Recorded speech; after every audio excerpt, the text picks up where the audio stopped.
Arsenal Fan TV. What did you make of that? Let's talk about a couple of the guys that came in. First of all, Iwobi. What did you make of him today? Well, I thought he had a really good game, Robbie. I think he reminded me a bit of a throwback to the old times with the socks down the ankles and a little bit of the swagger. And he came into a side and he instantly proved he belonged in the side with some nice touches. He was involved in the goal when we went 1 down because we gave away a sloppy goal at the start.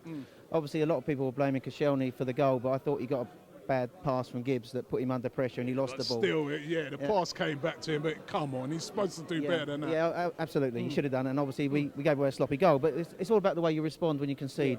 And the good thing was we came back in the match. It was a proper cup tie. It was a throwback to the old days. I'm glad we respected the FA Cup this weekend because, first of all, I'm rather proud that I support the team with the most FA Cup wins.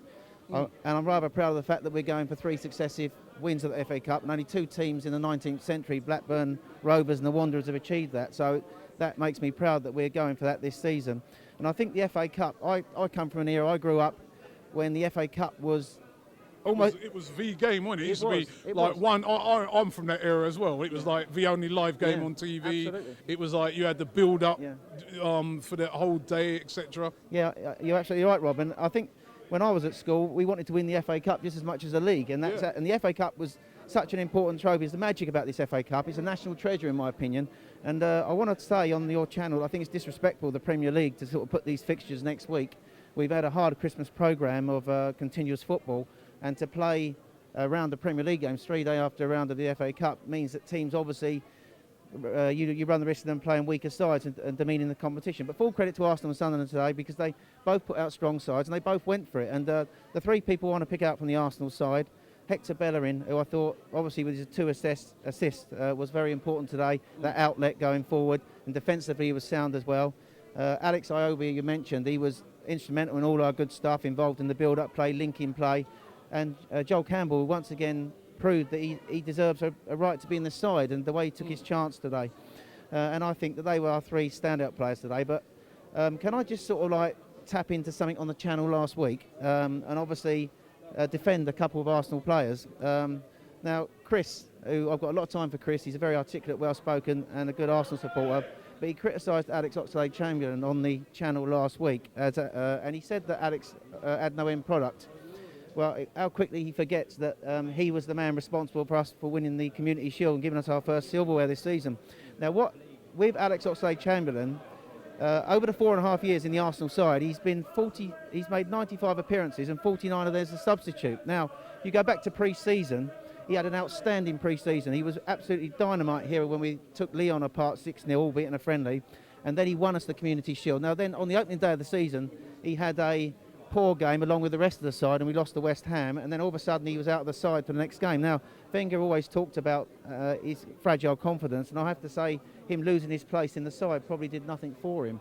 So obviously Chris is entitled to his opinion. I respect every fan's opinion, but I think he's wrong to criticise Alex Oxlade-Chamberlain, and today I thought he had a good game, and I think he's in that central role, driving forward from midfield. I think that's his best position, and he hit the post today, and he did some good work today as well. So Alex Oxlade-Chamberlain, Chris, respect to you, Chris, for your opinion, but I think that to say he's got no end product, I think you need to respect the fact that he's won us our first silverware this season. Can I also defend Sandy Cazorla? Because obviously it was very controversial last week, and I think obviously a lot's been said at work this week, even where, because a lot of people watch Arsenal Fan TV. And one thing I'll say about Santi is that the fan obviously said that we can't win the league with Santi in our midfield. Well, with Santi in our midfield this season, we've taken more points than any Premier League side. Now, when I looked in the programme last week before the Newcastle game, he's been out for a month and he's still completed most passes, 1,400 and something, than any Arsenal player. So, and what you also forget with Santi is, and I go back 2 years now to when he came to the club, we had 9 years without a trophy. We were down in that final against Hull, and he produced an absolutely stunning free kick, Robbie, that got us back into the game. Yeah. I think he deserves more respect than that. Can I just finish with one criticism of Jamie Carragher? Because over the last couple of weeks, he's had a few, in my opinion, unfair criticisms of Mesut Ozil. Now, Mesut Ozil is a very talented player. Now, let's look at Mesut Ozil's record, first of all. He's a World Cup winner. He's played for a top side in Spain, Real Madrid, and they've won the Liga. Now, he says that, obviously, this debate was around the fact that, is he as good as Bergkamp? Now, I think he rather missed the point there. The fact that we're saying that he's playing as well at Bergkamp just shows how well he's playing this season. He's had 16 assists. Now, since he's been at Arsenal, we've won 2 trophies in 2 years. And Jamie Carragher was to turn around and say that for Ozil, 16 assists mean nothing if he doesn't deliver us the league. Well, I think that's disrespectful from Jamie Carragher. Jamie never made an assist in his life, did he? No, he was a very he was a very average footballer, Jamie Carragher. Now I do respect him as a pundit, but I think he's got it totally wrong.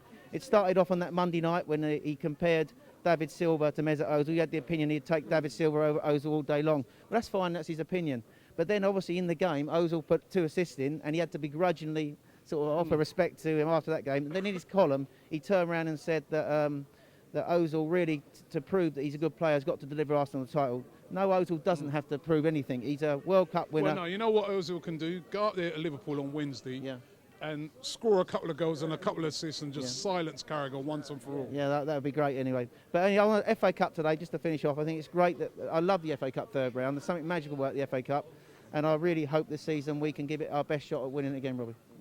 Wanuma Osinachuku, Babiko Osinachiwo, Makachi, my brother, very happy. The haters will tell us that we cannot win anything. We have poor mental strength. We have poor character. But every goal in this game was a hit.